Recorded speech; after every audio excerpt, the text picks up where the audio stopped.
Of interesting questions, a lot of interesting discussion, lots of interesting ideas. Guam U.S. Asia Security Alliance member Carl Peterson says the Guam roundtable, featuring a dozen national security experts, has proven successful, discussing the United States' role in an emerging Asia security environment.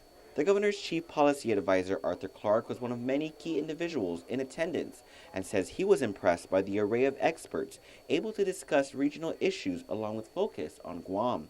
To have this wealth of knowledge and gravitas come to the island, I think it just brings the focus here where it really needs to be from Washington, D.C. And while Governor Eddie Calvo, along with Congresswoman Madeline Bordallo, have advocated the island's support for the buildup while frequenting Washington, D.C., he says having these experts who are independent of Guam make similar comments may help elevate the conversation. To hear again repeatedly from the people in Guam of our desire to participate in this Pacific realignment, to get the realignment and the buildup on Guam going forward.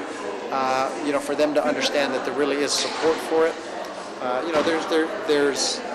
There's always two sides of the conversation, but I think overwhelmingly the support here is on the island, and I think when they recognize that and they bring that back, I think that'll help sway the conversation. Military Oversight Chair Senator Frank Uggan Jr. hopes all concerns are taken seriously, such as recent threats from North Korea, to whether the military and rebalance is appropriate for the island and the region. And I think the underlying issue is, yes, it's going to be a smart move for the military build-up to take place on island, and how the funding is identified and how we overcome some of the challenges, such as convincing U.S. Senator McCain to jump on the bandwagon and support this particular initiative certainly is going to be an issue.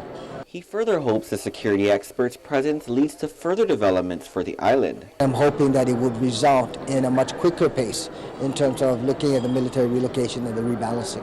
The two-day conference was recorded and will be transcribed and summarized and distributed to members of Congress. Peterson's hope is for an oversight type of forum in Congress with a follow-up on island again. So the idea is that when this is all published, that it's going to have an impact on policy.